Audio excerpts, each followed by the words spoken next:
We are now live. Yeah, there's a bit to talk about, I think. Well, I'm gonna go ahead and just have I didn't have too many noteworthy recent viewings. No, but you did watch two Yes. things that I found interesting. One, Lake Mungo, Yes. which am I correct in that you dropped the rating a few I did. times? I dropped it. Okay. So, Lake Mungo is a found footage fake documentary horror film that was made in Australia in 2007, 2008, somewhere around there. It's a very interesting movie. It is I find the concept of fake documentaries to be interesting because there's a lot of work and detail that goes into making a fake documentary. Um and horror is obviously something that you could really mess with the genre, if you want to call it a genre of documentary. To Sure. There's a lot of potential, and something like the Blair Witch Project, which is probably the best example, utilizes it really well. It plays with a lot of the form of documentary for the sake of horror. This one didn't really, Mm. but So with Lake Mungo, is it just found footage, or does it incorporate other elements of the documentary, it like interviews and yeah, stuff? it has talking heads. It has like found footage type stuff, and it has dramatic reenactments, which doesn't really make sense in the context of the story. But the thing is, okay, so it's a short movie. It's like 84 minutes. It's not bad. There are moments that are genuinely kind of creepy, but it's not worth sitting through even at 84 minutes. But there is one sequence towards the end that is, I don't remember the last time I was genuinely terrified watching a movie, and it was very scary. But aside from those Interesting. like 3 or 4 minutes, it's not worth it. No? No. It I Sad. like it enough. I know a lot of people really like this movie, but I think it's one of those things where you like that one scene so much that you want to excuse the rest of the movie, but not that great, in my opinion. Understandable. I think there's probably a good few movies out there where people latch onto one thing in particular and they excuse other things that aren't done as well. Yeah. Yeah. One of Interestingly them enough, starts with the name Rio oh Bravo. no, oh no. Okay. But I assume the other movie that you wanted to talk about was Another Round. Yes, because you haven't logged it yet No, I on haven't, Letterboxd. but I liked it. it Well, good, but how much did you like it is the question. hmm. We were talking the other day about Dogma 95. Right. Does this fall under Dogma 95? I don't It think does not. okay, that's what I thought. But it's It interesting. has it's influenced, but it is not in that movement. Yeah. Um so I liked this movie. It was a great time to watch it because New Year's Eve is just a very stressful time for me because I'm usually driving Mhm. on New Year's Eve and I don't like having too much alcohol in my system at all when I'm driving, specifically on New Year's Eve. So A I good policy. yes. So I bought a 6 pack of beer and me and my girlfriend watched it and I had one beer and halfway through I'm like, I'm done for the night. And not to say that that's exactly what the film was trying to say, because I think what really works about this movie is that it's not condemning nor condoning the use of alcohol. It's not one of those things where they go too far and they swear off it forever. I think by the end you realize that it's a temporary reprieve. It's something to help lighten the load of sadness and also to celebrate. It can be used a variety of different ways, which I thought was a pretty nuanced take on the whole thing. Yeah, it was interesting. I actually see a lot of reviews who say the opposite, and I don't understand why. They think it's. I think they focus too much on the fact that it does kind of go through some familiar tropes of like you have a drinking movie where they're drinking to have fun. Yeah. Guess what happens next? I wonder if you can. What could possibly happen in this situation? What is literally only plot? The only way this plot could go And it's clearly that the drinking obviously leads to an issue, Yeah. which, in that sense, it's not the most unpredictable movie, but I don't think it needs to be. No. And I think particularly like the last two scenes of the film really add on an element of moral complexity to the issue that it doesn't, like you said, doesn't come down strictly as alcohol good, alcohol bad, or Yeah. whatever. Yeah. It reiterates this idea that alcohol is almost ceremonial, Mm. because that's how it's Mhm. introduced. They have it at this 40th birthday party. And then, when they incorporate it into their everyday lives, there are definitely some issues, but at the end they have it at a funeral, they have it to celebrate graduation. I think it understands that it's not like a total evil, nor is it a total good. I think it's pretty clever in the way that it allows you to really ponder what it's trying to say. That's personally what I got out of it. Yeah. It's also more, I think, especially the ending, it's less about the alcohol and more about appreciating life Yeah. and living life in a particular way and not kind of relying on anything too much. Which is interesting because I like that Mads Mikkelsen's character sort of comes to that realization himself, right before they Mhm. go with that New Orleans concoction. He kind of wants to get off the wagon because he realizes that, it, he at once was this person that he's trying to be with the alcohol. He used to be that person, but the only difference is his age and just his perception of things, and he's trying to fix that himself, which I think is good.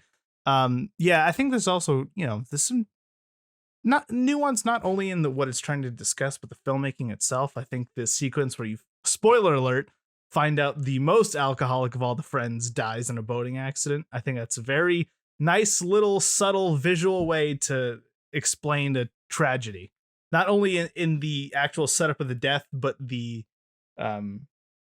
when the news spreads, because it happens right around this graduation ceremony, and you just get no audio, no actual conversation, just the faces.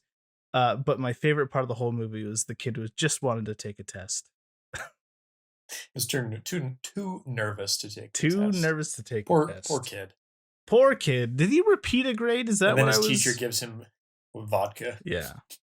He's like, "Hey, take some." And Specs, good old Specs, poor Specs, little soccer player. Yeah. The other thing I really appreciated about the film is that the filmmaking itself has a vitality to it. Like, it doesn't feel old and stuffy. I think I No. mentioned this when I first talked about it, and particularly like the very first opening scene and the last scene very much kind of capture the young party vibe without being cringy Yeah. and too kind of millennial about it, as I think a lot of comedies these days are, if they ever incorporate that kind of scene into them. I also love how bumbling the European cops are. Oh no, he got handcuffed to the subway. That was an American cop. Some kids would have got shot. But no, But the teachers are like, should we ban alcohol? Nah. I don't even know what. Okay, I want to know what their test system is like, because it looked like they were doing individual finals, which I thought was interesting. Yeah, that was interesting. I don't know. Hmm. Probably an oral examination of some kind. Well, I definitely recommend you watch The Hunt, because I feel like it has a similar. It's a similar sort of nuanced take where it doesn't definitively go one way or the other on the subject of an issue, but it's a lot more stressful, dramatic, based on just what it's about. It was good though. It was a good final movie of the year. Oh, that's good. I'm going to send you a link so you can go immediately to it. This is one of 3 lists that I've completed in the past 24 hours. Let's see. Hopefully it doesn't. Okay, it didn't. Yes, read one of 3 lists. 150 movies to watch. And oh, good lord. So this is the 2021. Oh, okay. I thought these were all movies that were supposed to come out in 2020. Wait, do I have to watch all of these? No, this is for me. Oh, that's why there's a little comment. My 2021 watch list. So Okay. this list is, I put together like 150 movies that I felt needed to Yeah. get watched eventually. I think last year I watched over 300 new movies, Yeah.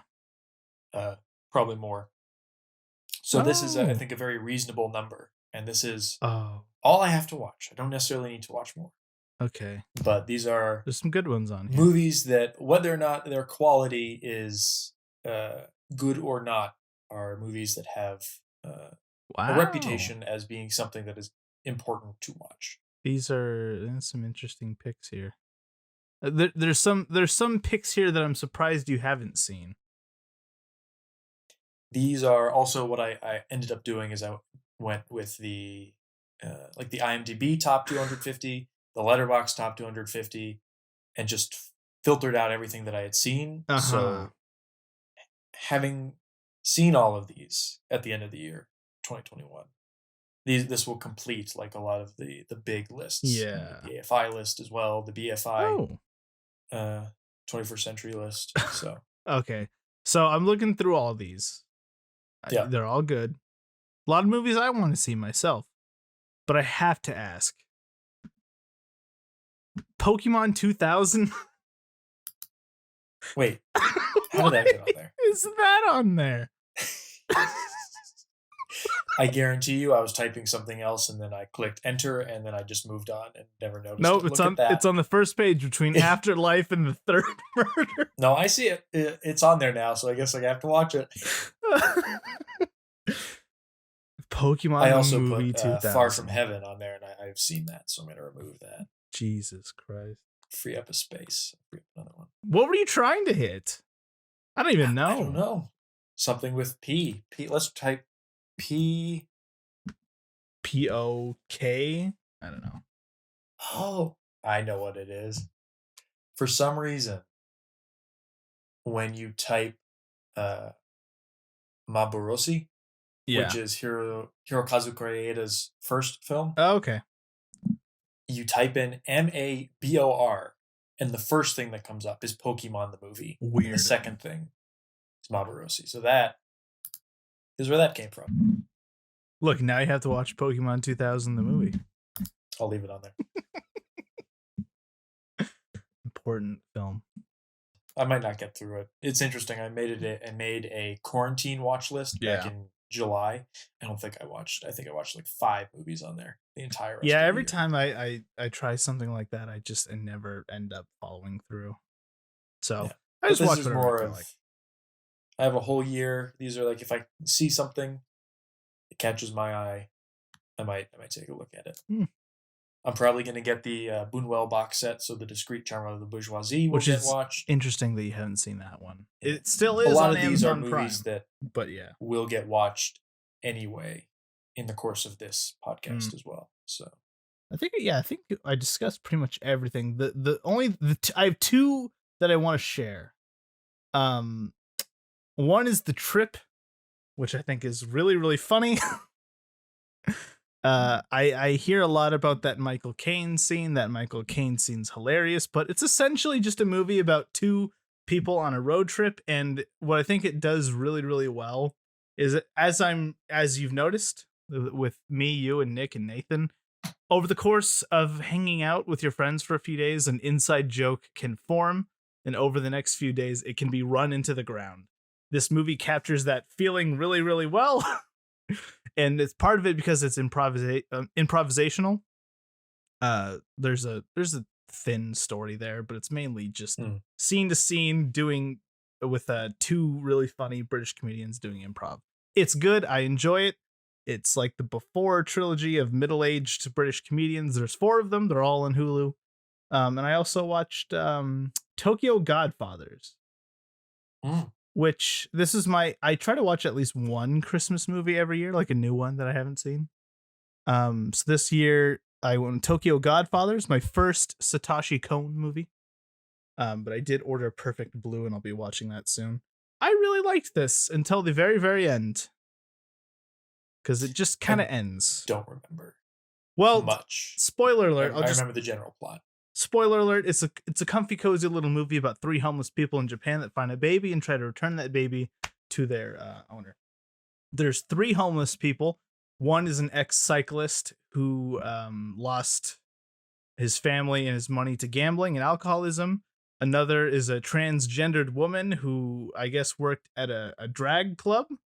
I don't remember how she got homeless. And then the third one is a 16-year-old girl that ran away from home after she stabbed her dad because the dad wanted to get rid of her cat. I don't remember. Point is, the first 2 homeless people, we get a lot about their backstory, and there's a sense of closure going at the end of the movie. The third one, the little girl, there's this, she's constantly like coming to terms with the idea that she could go back to her father. She tries to make a call to her father on a payphone, but she says nothing and hangs up nervous and has a little crying episode. She's constantly talking about how like, I can never go back. I can never go back. Towards the end, you get the idea that she might want to go back, but then at the literal last scene of the movie, her father's like a cop or a detective, and they end up in the hospital because they bring the baby back, and then the cop wants to meet the people who reunited this family, and she sees her daughter, he sees her daughter, whatever. They lock eyes, and the movie ends. Which I'm like, okay, I wanted a little bit more closure, just a little bit, because the other 2 got a lot of closure comparatively. Other than that, it's a good movie. Really well animated. It's a great little holiday vibe. It's funny. It's heartwarming. I like it. Now I'm excited to watch Perfect Blue. I watched. It's been a while since we last talked. Yeah, I comparatively have not watched as much. Maybe, I don't know. But I watched Jim Jarmusch's Only Lovers Left Alive. I watched The Big City, Satyajit Ray, which you recommended. Both of those, back to back, pretty good. Sound of Metal, 2020 movie. Although Letterboxd wants to call it a 2019 movie. Yeah, false. I will say this. I know you said Another Round is your favorite movie of 2020. Yeah. Preemptively, because, we haven't gotten to everything. Yeah. As far as what I've seen, I think Sound of Metal is still my favorite. Understandable. Sorry, Charlie Kaufman. Did you see the new Mark Kermode beef with Charlie Kaufman? I did. Yes, I love the story. It just keeps on going. Well, it's funny because he tweeted that after he released the newest episode of his podcast, which I listened to, where he did his 10 worst movies of the year, and he put I'm Thinking of Ending Things at number 9. How could you do that? I don't know. It's funny. How could you do that? Unless you were trying to exactly be incendiary. It's funny because he put it at number 9, and number 10, which is the movie that he thinks is better, I guess, on the list, is a movie that just came out last year where Jason Isaacs builds a hotel on a volcano.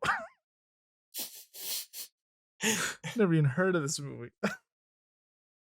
Yeah, it's the funniest beef in the world, I think. I can't wait for the next chapter. Yeah, Sound of Metal's good. It's just it wasn't particularly fun to watch. And no, I think it's not.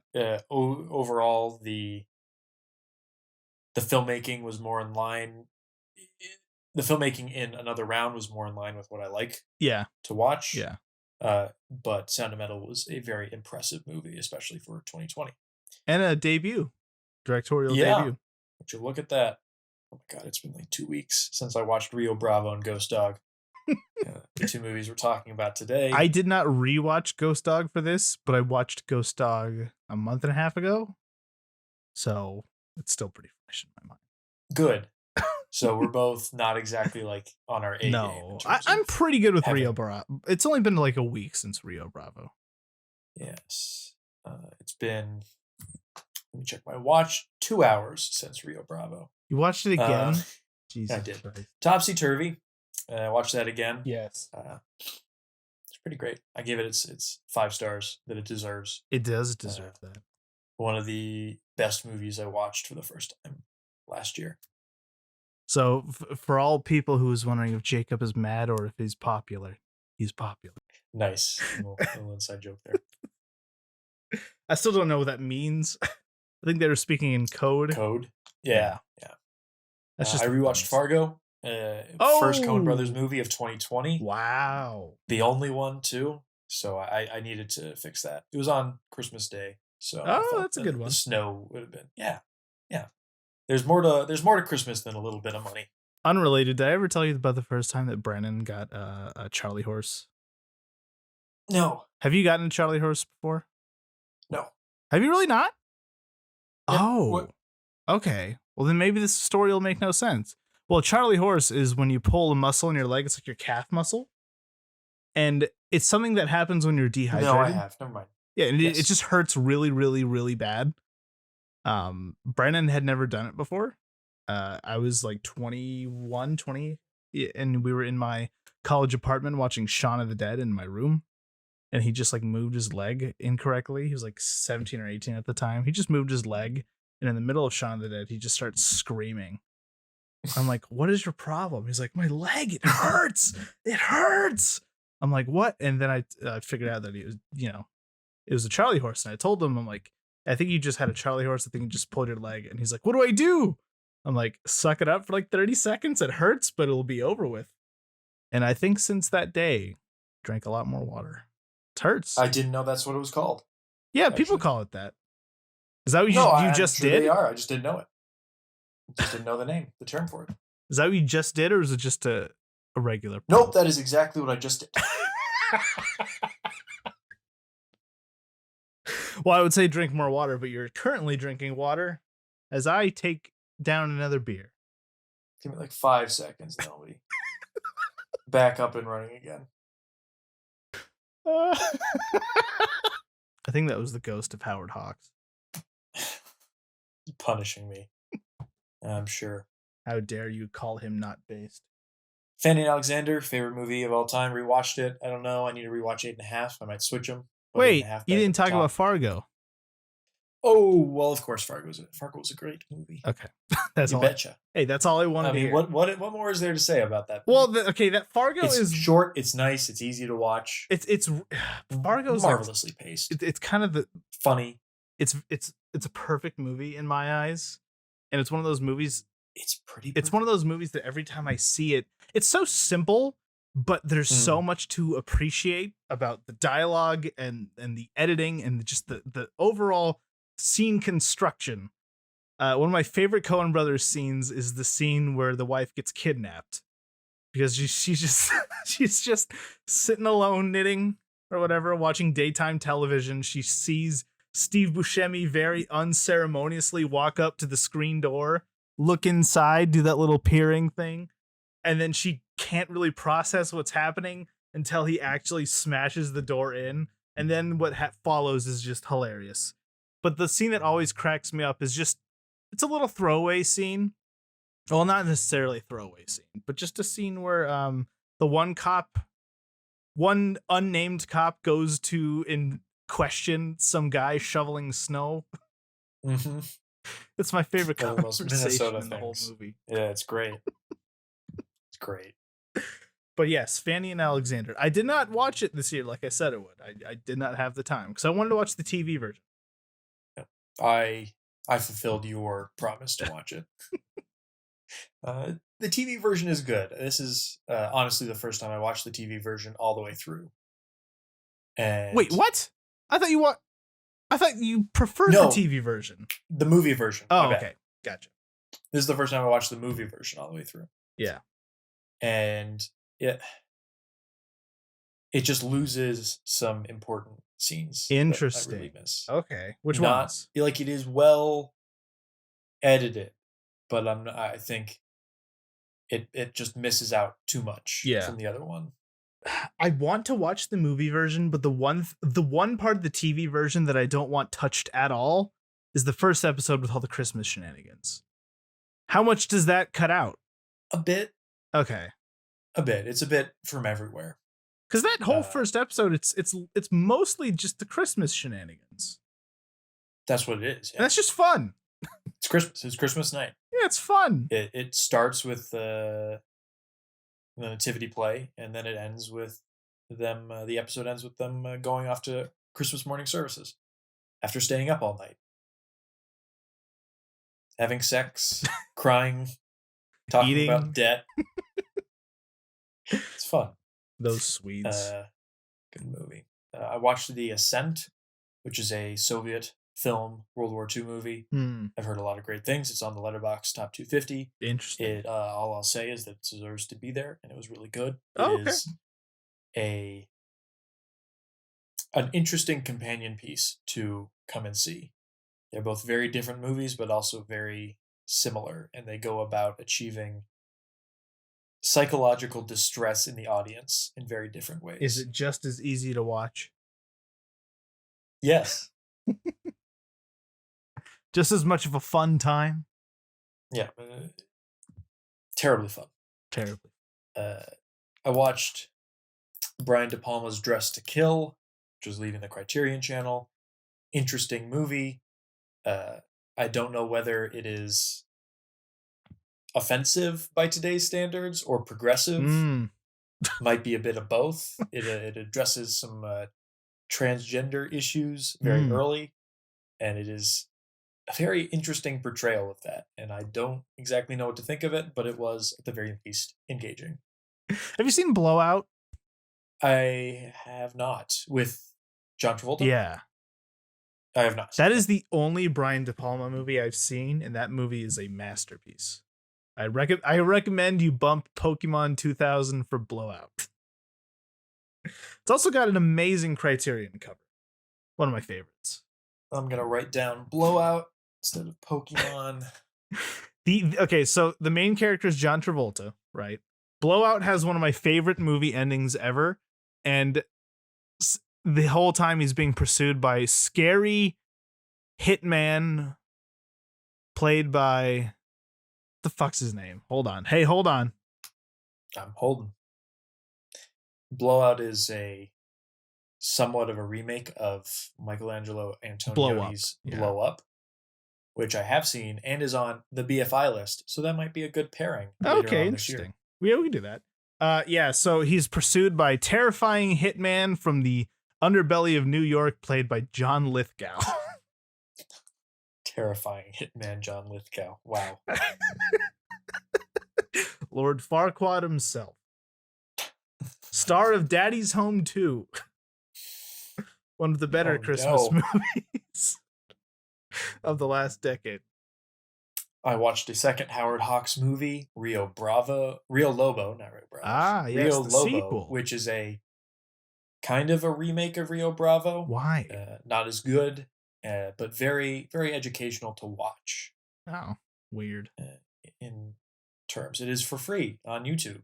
I actually found a YouTube channel that I'll put a link to in the show notes for just a bunch of it's just full Westerns movies. Lots of them, but these are not the Western movies you know of. These are like the bottom of the barrel. The studios are just churning out Westerns in the 50s and 60s. Oh no. Those kinds of Westerns, and there's just hundreds of them for free on YouTube. Like a Hobie Doyle Not Western. that you want to watch. Not that you want to watch all of them. No. But it is at least funny that this exists as a thing. Wonderful. Rewatched Monty Python and the Holy Grail. Great movie. Funny. 13 Assassins. Fun action film. Japanese. Watched Nowhere to Hide, which is a South Korean mystery film that's on the Korean New Wave Criterion Channel. Oh, yeah. Grouping. It is a strange film. The editing is all no, over the not place. the South Koreans. I'm trying to figure out what exactly to compare it to, and I don't know. It was just, I don't know. Like I could barely pay attention to the plot because I was just trying to figure out what the editing was See, doing. the thing is with a lot of South Korean movies is I feel like a lot of them are really hard to describe. One of my favorite early reviews of Parasite was the Socialist Home Alone. That's pretty good. It's kind of accurate. Kind of. Doesn't really give you a good picture, but having watched the film, it is a funny description. It's good. Yeah. I realized I had not seen enough Korea Ada yet, so I watched. You watched like 3. Like Father, Like Son, and Nobody Knows, and I actually rented and did not finish last night After the Storm. So you started After the Storm and woke up and watched Rio Bravo instead. Well, actually, no. I only got through about 20 minutes of After the Storm before I hopped on a Discord call with some friends, Oh. and instead I watched Titanic: The Legend Goes On Oh, okay. I was with my friends. curious about that. I was checking Letterboxd right after I watched another round and I saw that, and I was gonna text you to make sure you were okay, but apparently you were. That was my New Year's movie. As we stopped it halfway, and that's when New Year's happened. So that's And how out was with it? the old, in with the new. Titanic: The Legend Goes On. It was bad. Was it? So very bad. You know, it was worse than I expected, but it was also a lot of fun to watch. So I didn't give it half a star simply because it was kind of entertaining. Okay, so you were watching in a Discord with your friends. Who chose Yeah. it? Not me. All right, well, what you have to do next is you gotta show them this. We've already seen that. You watched Joshua and the Promised Land? Oh no. Yeah. Yeah. I literally have 2 ratings. I'm going through this on Letterboxd, and there are 2 people I follow who've rated it. 1 half star, you. The other one 5 stars. It is a based movie. It is. I will say that the Joshua and the Promised Land is far more inexplicable than Titanic: The Legend Goes On. Like, it's not even. They're not even in the same league. Did you ever read my review for Joshua and the Promised Tree? Because I thought it was pretty accurate. If David Lynch directed Food Fight. It's not bad. Not sure it's totally accurate, but Not accurate to David Lynch, but Koreeda's Like Father, Like Son from 2013. Pretty great, and it is very much worthy of the man that made Shoplifters and Still Walking. I highly recommend it. See, I've only seen both Shoplifters and Still Walking once. Those are 2 movies that I desperately want to go back to. Which one do you like better? The Still Walking Criterion. With the recipes for corn, whatever. No. Do you prefer Still Walking over Shoplifters? I think I do. I think Shoplifters might be the better overall movie because Still Walking it's wonky in its pacing. Yeah.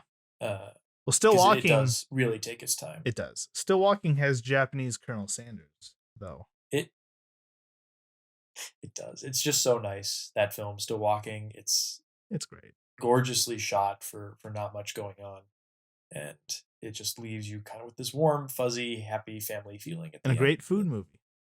Yeah, it is a great food movie. Another plus that makes it one of my favorite movies. I want to mention one more, and that's Wild at Heart. I watched that. Very, very horny David Lynch movie.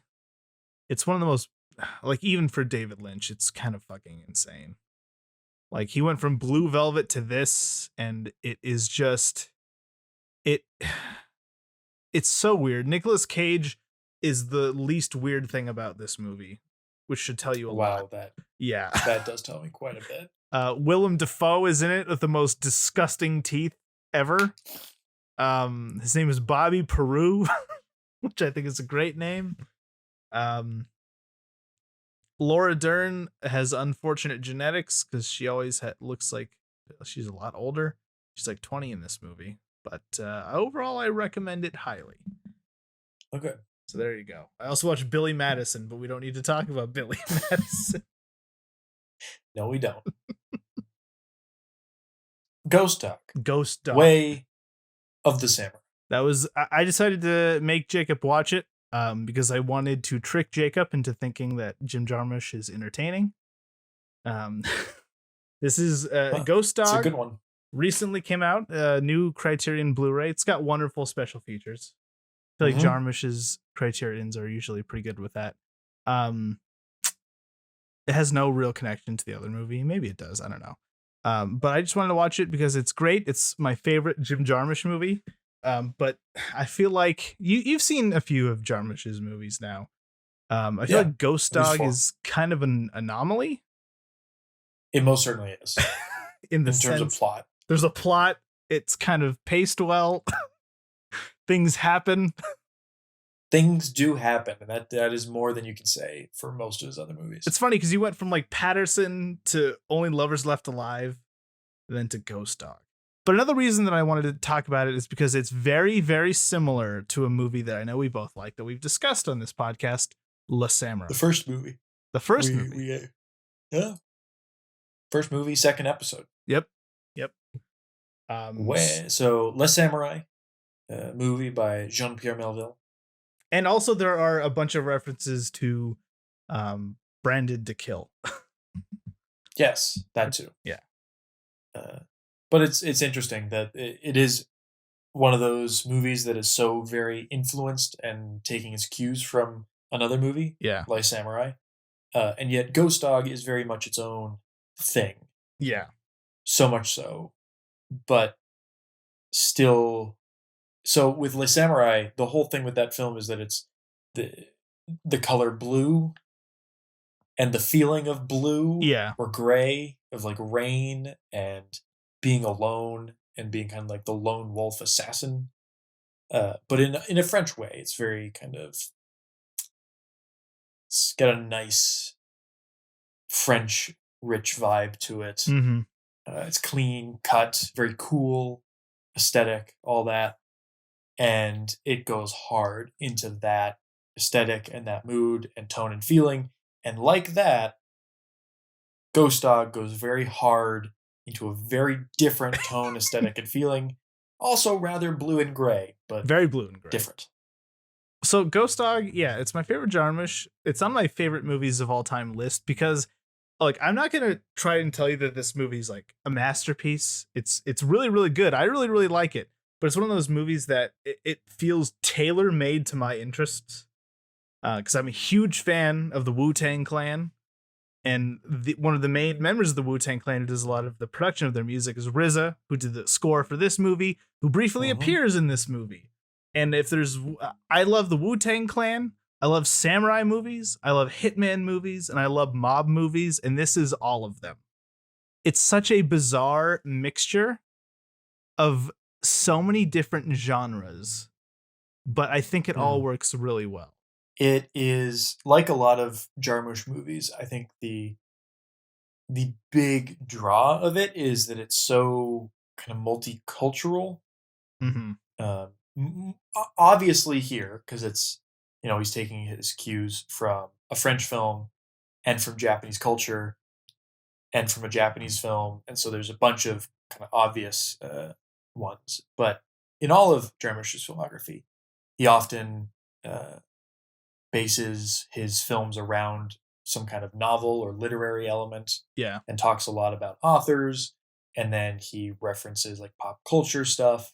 He's the, if Ozu and Tarantino combined, right? Like the kind of pop culture referencing of Tarantino with the slow character based plotting of Ozu. And this is, I think, is the most, Only Lovers Left Alive is almost based around that idea of only like references and characters being defined by the things that they like in pop culture. This one is a bit more kind of plot driven, but it is very much rooted in that cultural references, and a lot of the characters, particularly the mob bosses, are a lot of fun in the fact that they are defined and characterized by the kind of pop culture stuff that they like. Cartoons and Public Enemy. My the favorite one that is rapping. Yes. The old Italian mob boss. One of my favorite scenes in the whole movie is just when they take Louis, I think Louis is his name, the one who hires a Ghost Dog. Where they take Louis down, they sit him down in like the back room of this Chinese restaurant, and they're asking like who killed this person, and him just like trying his best to make his interactions with Ghost Dog sound normal. Just the way that he explains that it's a hitman who contacts me via pigeon, and his name is Ghost Dog, and I've never met him. It's a great scene. I pay him once a year on the first day of autumn. It's a great scene because all of these, one of the big themes I think is that both Ghost Dog's lifestyle and the mafia that he works for, they're dying lifestyles. The mob is just a bunch of old, sweaty, chubby Italian guys who haven't really shot a gun in a long time. They even say that towards the end when Ghost Dog or Louis driving one of the dying mob members. He's saying, at least Ghost Dog is letting us go out like real gangsters. And of course, Ghost Dog lives his life by this samurai code that is long since expired. but it's this interaction between these two forces that are old and withered and on the way out that I think it just makes this movie so great. Especially the faces in this movie are really good too. A lot of Yeah, chiseled old grumpy Italian men. wonderful faces. Always like faces are the number one thing you should cast for. Yep. And this is like half of the legwork on the kind of vibe and atmosphere of the film are the faces, especially of like the Italian mob boss scenes of just kind of disgusting they look. These are not beautiful people. They hang around in film. like laundromats and they wear suits that don't fit. At a Chinese restaurant that's barely a restaurant. So I feel like I need to qualify and to just come out and say that I liked Ghost Dog quite a bit. It's a great movie. It's great. It was very nice to finally have a Jarmusch movie that did have some form of a plot, but even here it is not. There's not much of it. It's a reactionary plot. Relaxed pacing. Yeah. There's not all that much that happens. No. And the only real criticism I have of the film, because the benefit of the pacing of the movie and of the soundtrack is it's kind of lulling and kind of meditative, that it kind of puts you into like a trance. Yeah. Of how like there's a scene and then Ghost Dog is going somewhere, someone's going somewhere, and then you get that kind of drolling soundtrack and kind of Jarmusch fades in between things, and it has this wonderful rhythm that kind of carries you through the entire thing. Doesn't make it feel slow. The only issue is that about 2/3 of the way through the film, spoilers, Ghost Dog shoots the majority of the gangsters, and there are still 2 left that he has to go to a separate location to kill. And it wasn't immediately clear if anyone was left after that big shootout at the house. Yeah. So I was unclear as to like what is going to happen next, who is left or who isn't left. Did everyone just die there? Yeah. We still have 1/3 of the movie left, and it kind of recovers fairly quickly. But there was like a little moment where I was like, where are we done? What's going on? I see those scenes don't really bother me because both of those hits are fantastic. I love that he shoots a guy through his sink drain. No, great. Like the actual execution is great. Yeah, it's just the in-between moment of those two. It's one of those things that I watched this movie at a point in his filmography where I was blown away that like things are happening and actions are happening. People are doing things. So at that point, wow. I got to that point where I'm just like, he's treading new ground. This is a story. Things are happening. He's not going to get it all right. It's fine. The one thing I really appreciated about Ghost Dog, and the thing that bothers me so much about a lot of older movies, is that they use a fade as a scene transition. Yeah. Never fucking use a fade as a scene transition. I hate, absolutely maddening. It is, there are some situations where it is okay. Yeah. But most of the time it is not okay to have a fade in the middle of your film. Yeah, I agree. But Ghost Dog Way of the Samurai might have more fades than any other film I have ever seen. To the point where he is just constantly like overlapping shots over each other, and it is kind of glorious in that sense. Well, it's got the structural benefit of these scenes being broken up by passages from the samurai code book that he's reading. That's one of those things that I think towards the end, I always feel like he's maybe having too many of those things, but the actual passages themselves are very interesting and they provoke a lot of thought. And that's the thing about this movie. It's so reflective, not reflective. Oh, I don't know, reflective, but it's so somber and reflective. And I love Forrest Whitaker has a very certain presence to him. He's a gentle giant. He doesn't look the strongest nor the most fierce, but he is. And I love those scenes with the dog because I feel that dog is the perfect reflection of the vibe that Forrest Whitaker gives off. Mm. And the term ghost dog is also great because he's loyal and fierce, but he's unseen, an apparition. Mm. And the pigeons, his poor pigeons. The pigeon. This is like, it is a somber film. It is kind of cool and not exactly fun, but it does have fun with the material sometimes. Yeah. And I think the funniest moment or action of the film is when you're first just getting introduced to the pigeons, and the one Italian guy is hopping around the room trying to catch the pigeon in the house so we can send a note, because it's a carrier pigeon. It's funny. It's funny because this is a movie that, like, when I was going through his filmography, I looked up this one and I thought, oh, this sounds interesting. And typically with movies that I'm about to see, I'll look up a trailer or like a scene just to kind of get a vibe. And the scene that I looked up was the scene where he's just practicing with his sword on the roof. I don't know what it is about that scene. I've watched that scene like 50 times. Just that scene. I really, really, really like that scene. It's so simple. He's just fucking around with the sword on the roof, and he's got this weird delayed edits where he looks like this apparition moving in a slow motion. And it's there's so many of those little moments in this movie. They don't mean anything. They don't develop the plot, but they're just fun, and they have this weird energy to them. Like when him and when Ghost Dog and the French ice cream man, who is another great character, when they just go on the roof. Nothing but French. Nothing but. Did you have the subtitles on, by the way? I did, yes. Yes, I could tell what he was saying. Yeah, which is when I saw it originally earlier this year, they didn't have that. And you lose a lot of the comedy because Ghost Dog, they say the exact same thing to each other twice in a lot of instances, and I think that's really funny. But that scene where Ghost Dog and the French ice cream man get on a roof and they just watch a guy building a boat on a rooftop.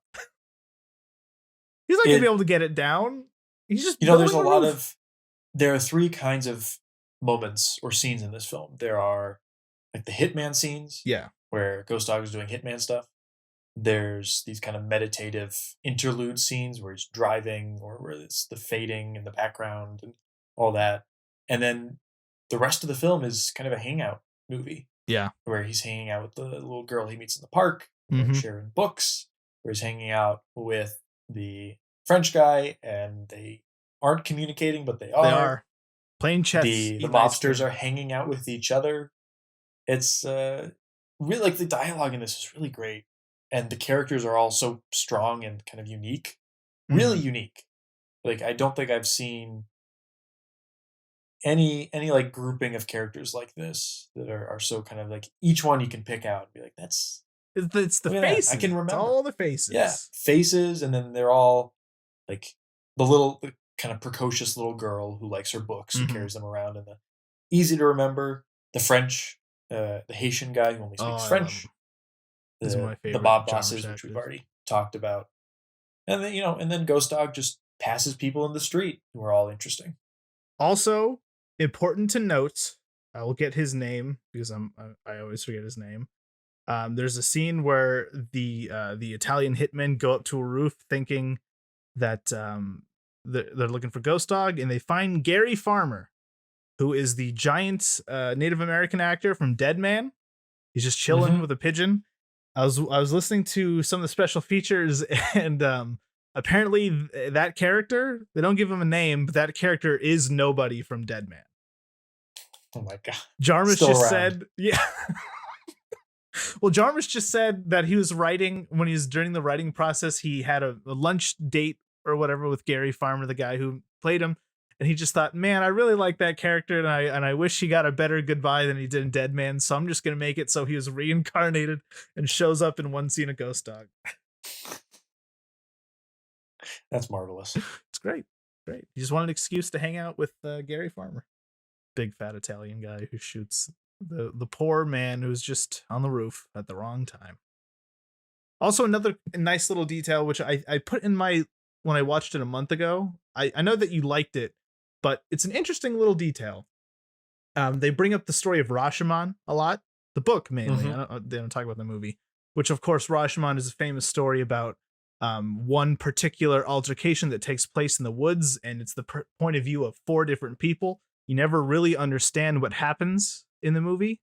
For real, you don't get an objective point of view, but it's all about this idea that one story or one event seen by 4 different people becomes 4 different events. But it's an interesting motif that they bring up, because you have 2 flashbacks to the scene where Ghost Dog and Louie meet.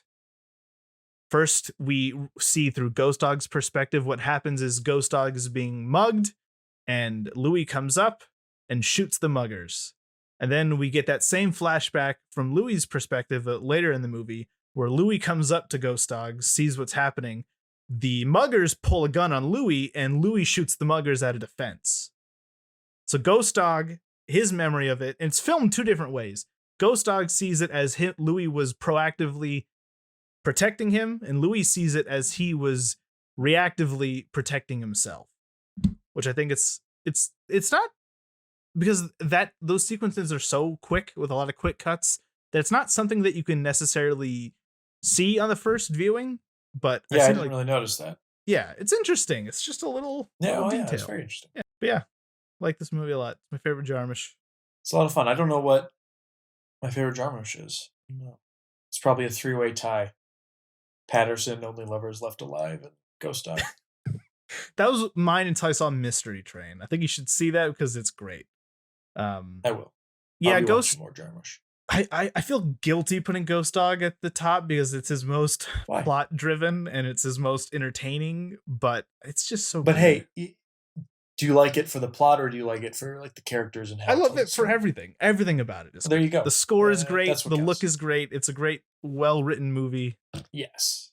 They even got that little Sergio Leone standoff at the end. Mm-hmm. I might be a little conservative and put it at 4 stars at the moment. That's fine. Not because I think it deserves 4 stars. I think it quite possibly deserves 4.5. I just need to give it a second watch. Yeah. Before I'm willing to go up that high. But yeah, I'm glad 3. I got the Criterion. This was not a frivolous purchase, blind purchase of a Criterion. So I thank you for this recommendation. It's good. It's good. Now let's get on to the real movie. The meat of the episode. I have been waiting so long. We were talking on Monday, and we couldn't discuss Rio Bravo. Yeah. There was a few moments where we both were like dropping little hints. Yeah. About the movie. And I purposefully misled you in a few instances. So go ahead. I've been trying to purposely mislead you and then ultimately failing, I think. But I know. I still don't know. So needless to say, Rio Bravo is the BFI movie of the week. And I'm going to start here because I watched it last week, and I've heard about Rio Bravo for a long time because you always mentioned how overrated it is and how not great it is. And I don't really remember you having a reasoning. So I went into this movie with that in mind. Maybe it was out of spite, but like, as I was watching this the whole time, I was just thinking, what is wrong with you? Why? What beef do you have? It's a perfectly good movie. And then by the ending, I still feel that way. What is your problem with this movie? Good. I like it a lot. That gives me the opportunity to explain. And to explain what I think of it now after my because third you also watch, because I watched it once long couple years ago. Didn't vibe with it at all. I watched the first 30 minutes again like a year or so ago. Yeah. While I was helping, and you went on record saying that you were very unexcited for this movie in the list. Yes. And then I watched it 2 weeks ago, and then I watched it again this morning with the commentary. Okay. Specifically. Who did the commentary? On the background as I was cleaning my room. Yeah. John Carpenter and... Really? Yes. Odd. Strange. John Carpenter and Richard Sickle. Wait, show me the Blu-ray. Oh, we have the same one. Okay. I might just watch it too. Yeah. John Carpenter. That's interesting. It's got a good bonus features for just kind of your average. Yeah, I got that for $6 at Zia. Yeah. Same on Amazon. It's cheap. So Rio Bravo, it's a 1959 Western directed by Howard Hawks, starring John Wayne, Dean Dean Martin, Martin, which is weird. Ricky Nelson, Yeah. and what's Angie Dickinson as the main girl. Walter Brennan, old man Walter Brennan, who was in a few Westerns. I feel like he's the inspiration for the crazy old prospector archetype. Probably. He fits that The description originator. to a T. He's moonshine personified. So yeah, I think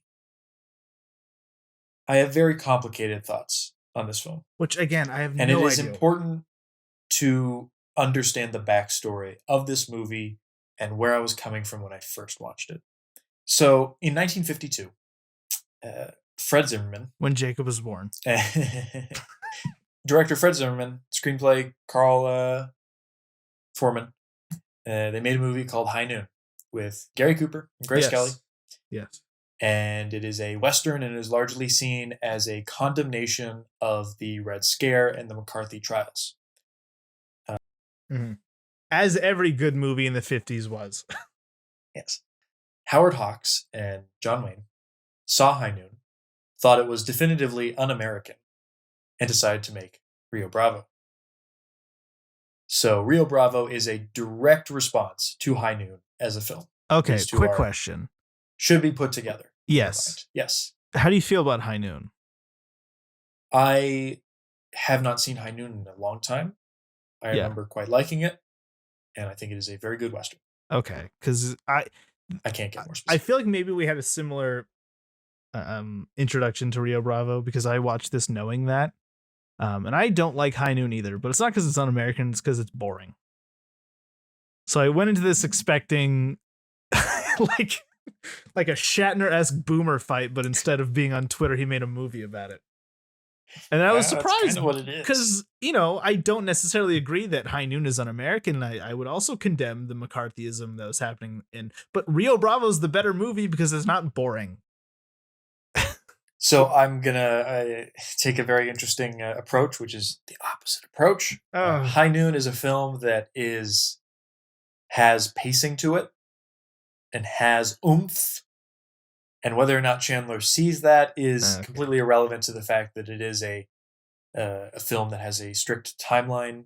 There is a discernible threat. Yeah. The actions and consequences are much more immediately visible to the audience. Rio Bravo is quote unquote a Western. And I think the issue I had with it when I first watched it is that it is more of a drama hangout film than it is a Western. How? It's a drama hangout film. Most of the film is them talking and hanging out. Yeah, in cowboy outfits. What makes a Western? Let's put everyone in samurai outfits, except it's just The Godfather, and call it a Japanese movie because they're in samurai outfits. All right. That's not how that works. So then what it is a Western. Of course it's a Western. Yeah, okay. But it is more rooted, perhaps, it is unlike most Westerns. Yeah. In the fact that it is not plot driven necessarily and is more character dialogue scene driven. Okay. Now I'm curious, would you consider something like The Man Who Shot Liberty Valance to be similar in that regard? I guess it's similar. Because that movie's largely a hangout too, I feel. Probably is. Yeah. So Rio Bravo. I have to say that after my second viewing, full viewing, the other week, I have lightened up considerably about the film. Considerably. That's good to hear, I guess. But many of my criticisms still stand. I am just less upset about them. Yeah. As we've been talking, I have put it at 4 stars on Letterboxd. Which okay. is a full 1 star above the 3 stars I originally gave it. Interesting. I'm probably around 4.5. I really, really liked it. I think it's deceptively dense. Because unlike something like High Noon, where a lot of the themes sort of directly tie into the central premise and the central conflict, there's kind of a lot going on in Rio Bravo, because you have the quote unquote ticking clock element of the brothers trying to break his brother out of jail. But then you also have Dean Martin's sort of subplot of his road to recovery from his alcohol addiction.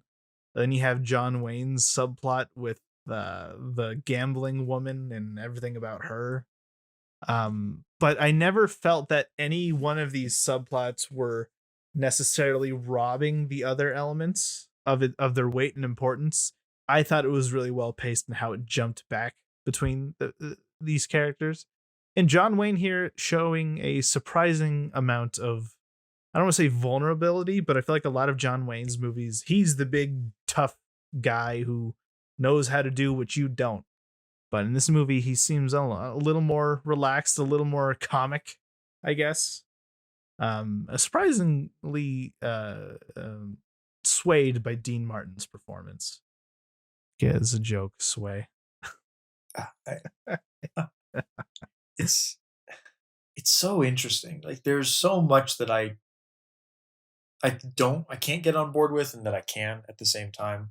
Yeah. And part of it is like the performances of this film, because John Wayne is John Wayne. He's He just is John Wayne. He's like Tom Hanks in that way. Yeah. Where if Tom Hanks is on screen, you see Tom Hanks, and then the character second.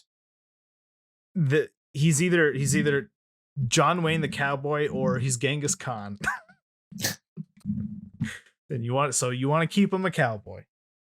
And I think John Wayne's character in this it's played kind of one note, but it's also inconsistent with its comedy.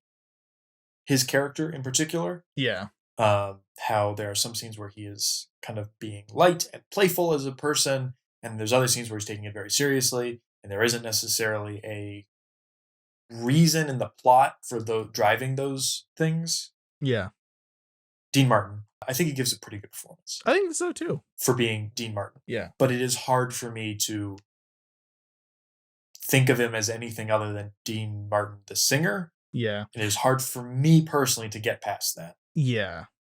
Well, I don't think. And then Ricky Nelson is just Ricky Nelson. He's just there. He's there. I think Dean Martin actually looks pretty unlike Dean Martin when he has a little bit of facial hair.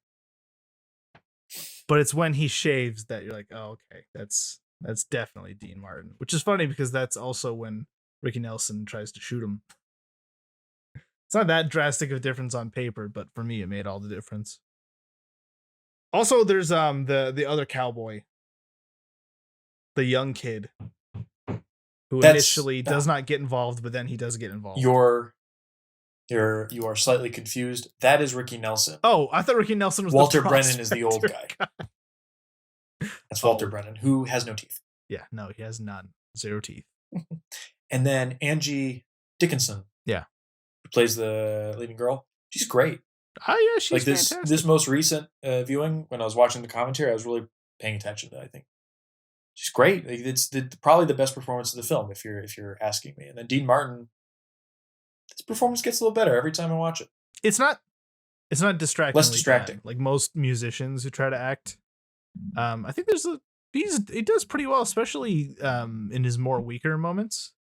Where you can sort of see his temptations almost take the better of him in regards to alcohol. Where there's actually something to be acting for. It's weird. And then there's some scenes where he's just being cowboy, and there he kind of gets, the performance is a little lazier. Yeah. Not necessarily in a bad way, but it's just kind of there. But when he needs to, he does commit, and I really appreciate that. It's also one of those rare instances where you have this sort of mentor-mentee relationship between John Wayne and Dean Martin. And so obviously by nature, that's sort of man-boy, adult, child, teacher, student. And Dean Martin was in his 40s, but he, his physicality, he plays younger well. It wasn't like fucking Liberty Valance, where 70-year-old. I forget his name. How did I figure his name? Jim Stewart. Yeah. Anyways. Jimmy Stewart. Yep. Jimmy Stewart. Yeah. And then both the brothers, I think, are pretty good. But that's the thing, is that those elements to me, the idea of this ticking clock element that the brothers are gonna, try to bust his brother out of jail. Those are the least interesting parts to me. Still interesting, but I found the other stuff more interesting. I would agree. And my biggest issue with the film upon my first viewing, and still to a certain extent, is that I don't think it is well paced. Okay. Particularly the first half. It's also is kind of longer. Dreadfully dull. Really? I'm just going to say it. Wow. I have lightened up to it a bit because I am more accepting of Dean Martin's performance, and I have warmed up to Angie Dickinson. John Wayne is still a bit John Wayne. He's just John Wayne. I've never been too hip on him as an actor.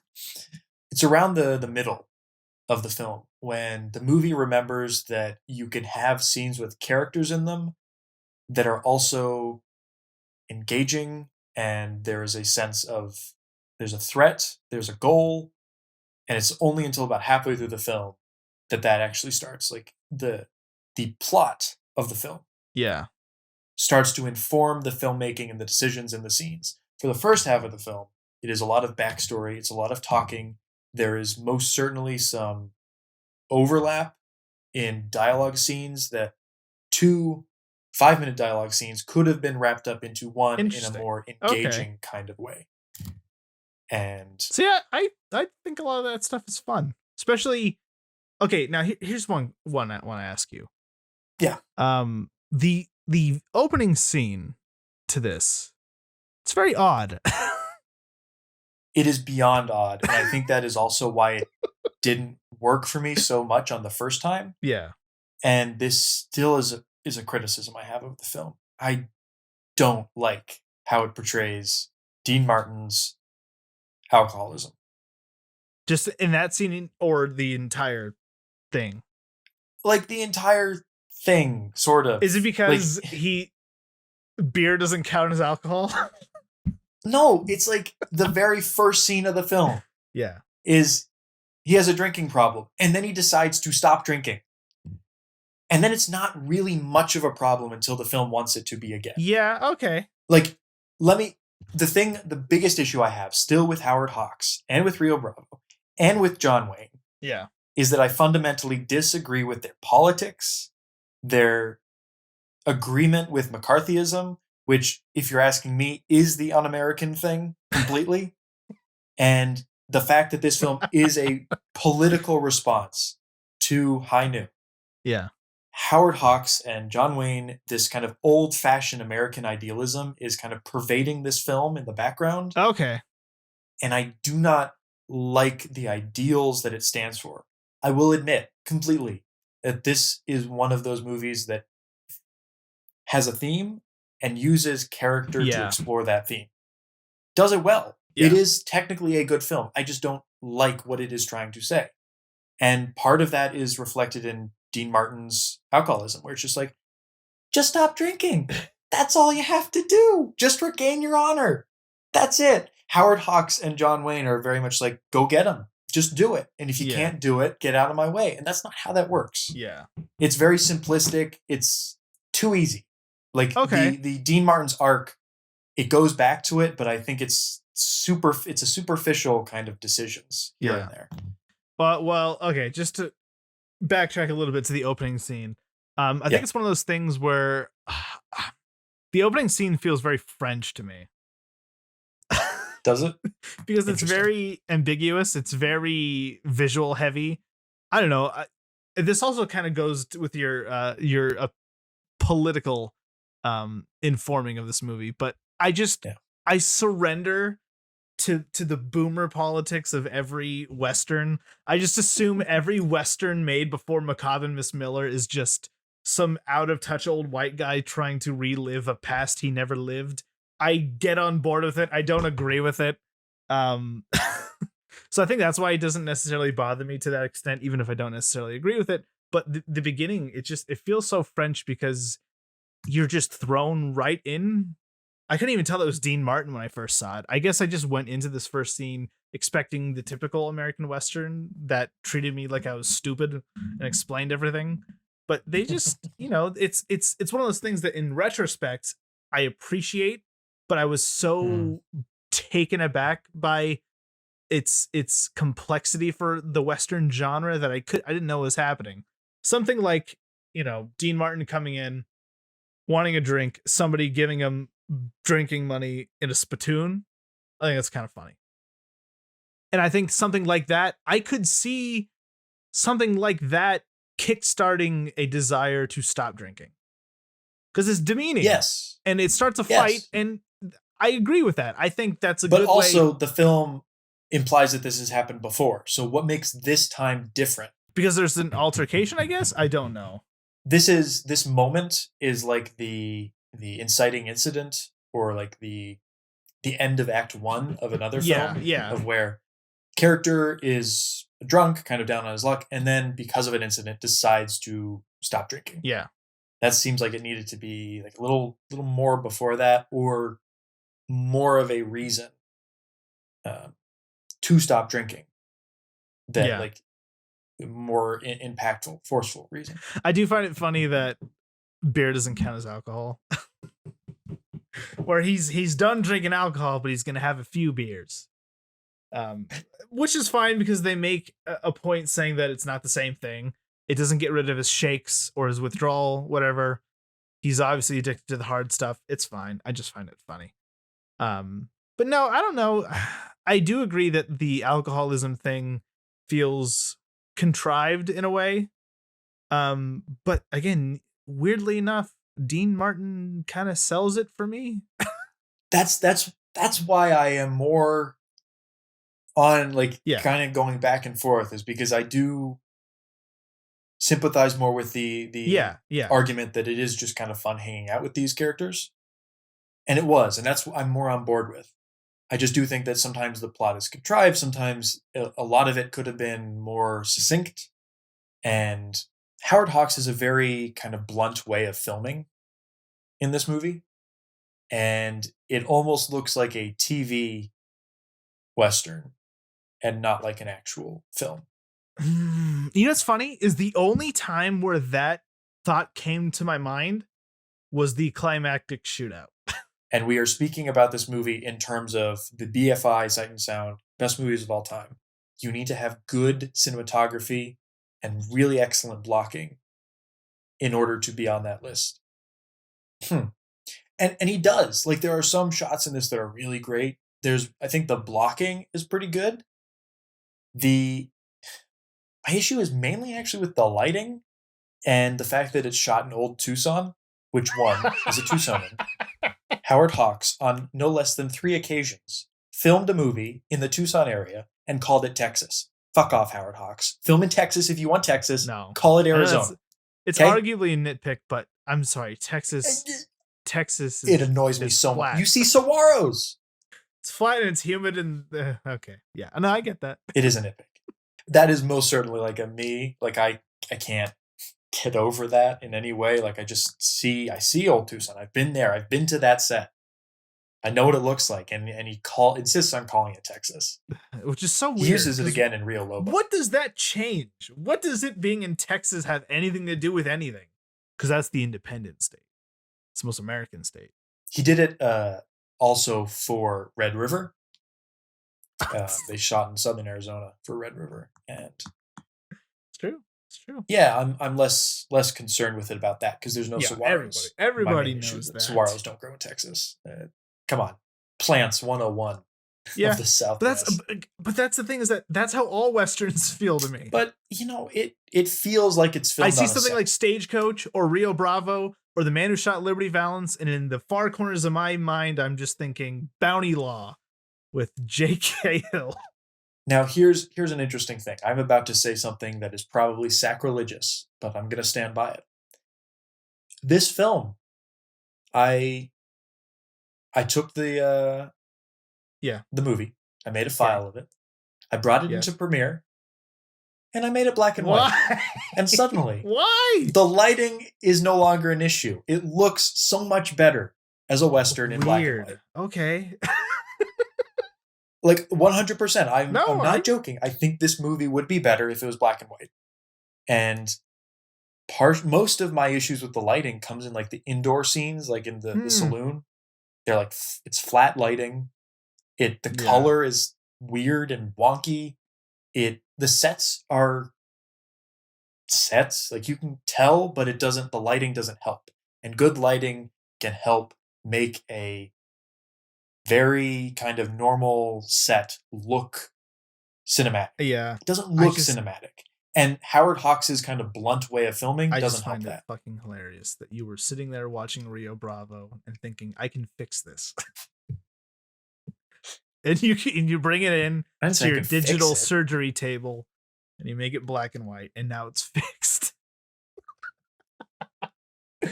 Visually, it's not a particularly interesting movie for me. And as I was listening to the commentary, I heard John Carpenter and the other guy try to rationalize some of these visual things. Like, it's not enough.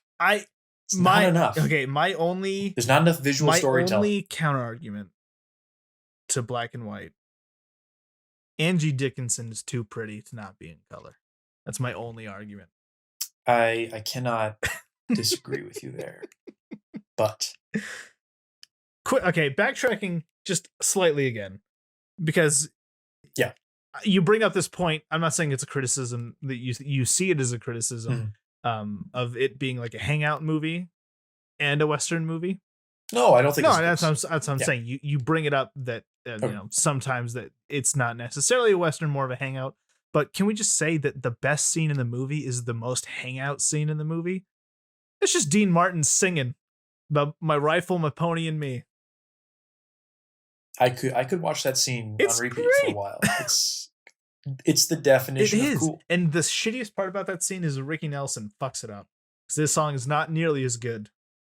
It's fine, but come on. That's it. You start with Ricky Nelson's shitty little song, and then you go into Dean Martin. All I'm saying is that when you go back into Premiere later tonight and you're continuing to fix Rio Bravo, I'm not doing. I literally just adjusted one slider, and it was the saturation. That's it. I genuinely want to see the Jacob Kaufman cut of Rio Bravo, and we'll present it to the BFI, and we'll say, you guys made a mistake, but it's okay. Rio Bravo is now good. You put the film on too early. You had to wait for the Jacob cut. We'll talk to John Carpenter. And John Carpenter will be like, oh, thank God you fixed the lighting. But yeah, I don't really like the big climactic shit out of this scene. I think it's pretty fucking stupid. It's fine. It's kind of fun. It's kind of fun, but it's one of those things where it feels so clumsily thought of. Literally the whole final shootout is, let's shoot at this house. Oh, the house is too strong. Let's throw dynamite at the house. And every time you cut to Dean Martin just standing between two dirt walls, it's just so funny to me. I don't know why. That's my only issue with the movie. And it's not even that much of an issue. But I like this movie. You're being mean to Rio Bravo. I mean, you could call any criticism of any film you're being mean to it. That's fair. But, visually, I'm not on board. The actors all are very Hollywood, and it feels like a Hollywood TV kind of set. But once I get past that, it's kind of fun. And particularly once the backstory exposition of all the characters is out, which I think drags the first half of the film down a bit. It's fun. Like the scene between Feathers and Chance, John Wayne. Yeah. Where she's been keeping watch over him last night, and then he confronts her about it. And then he's trying to tell her about the stagecoach. And she's like, and they're back and forth bickering and arguing. Yeah, it's great. Very reminiscent of Howard Hawks' screwball comedies, Bringing Up Baby and His Girl Friday. That was great. Like, that's Hotel Manager. Great dialogue. It's fun. It's snappy. Yeah. It's kind of character driven. And I think John, in particularly, it seems like that John Wayne's character and who John Wayne is makes sense, because his kind of straight man persona adds to the comedy of that scene. Mhm. And then there's other scenes where I didn't think the dialogue was as snappy as some people think it is. Um, and there's some moments where I wish the film was maybe a little bit funnier and leaned more into the comedy aspects. Because in the very first opening scene, Yeah. well, actually, John Wayne gets knocked out, and then he goes to arrest the other guy. The guy, he wakes up and goes to arrest what's his face, and he hits him with his gun and spins around 365 degrees to do it. I'm like, you are being silly right now. And But it's John Wayne. he's not silly enough in the rest of the film. Like, I liked that. It was fun, but like the film is trying to treat itself seriously. Like, it's about alcohol and decisions and all that kind of stuff. And then there's silly things that happen here and there. And I would have liked it maybe a little bit more, leaning into the fun hangout side. And one of my favorite moments, favorite moment of all John Wayne's careers in this movie, it's when he kisses Walter Brennan. Yeah. Like they're an old married couple or something. Yeah. I love the scene where John Wayne meets Feathers and then they bust Feathers' gambling partner. Mm-hmm. I just love scenes with poker. Any movie that has a poker scene, half star more. Don't care. I like poker. Yeah, it is a boomer movie. Yeah, I think it's a very simplistic moral worldview. It kind of tacitly endorses police brutality. If you look, the entirety of westerns do. Let's be fair. Yeah, but this one, it's about the law. It's about the law, taking the law into your own hands, frontier justice, whatever. And yeah, I don't know. It's one of those things that I'm so used to it at this point. Mm. But that doesn't necessarily just encompass the stories and the politics of the stories. It's the look for me too. Like, I know you said this looks like a TV movie a lot. That's just all westerns to me. All classic westerns to me look like that.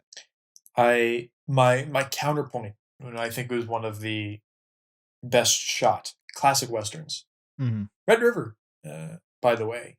I think this might be heresy for some Howard Hawks fans. I like Red River a lot more than this. I think John Wayne... It looks good. John Carpenter agreed with me. John Wayne's performance in Red River is the better performance. And it is a... Interesting character. And I think the film looks great, Red River. But I think My Darling Clementine is probably the gold standard of classic Hollywood westerns in terms of cinematography. John Ford feels a little above it to me. Because John Ford, I feel like more than any other Western director, at least has a good eye for nature and incorporating nature into the story. Where, you'll just get a shot of like a butte that makes the set look so much better. Which, for me, as a fan of Westerns, is important to have some sense of landscape to a Western. There are actually 2 sunset shots in the film. In Rio Bravo. Both, I think, were shot on the same day, but they're just bad shots of a sunset. I don't know how you could do a bad shot of a sunset, but Howard Hawks manages it. Hey. I just, I don't know. There's something I like about just the fakeness of a set and how it looks. Reminds me of Colonel Blimp. I love the World War I battlefield in Colonel Blimp.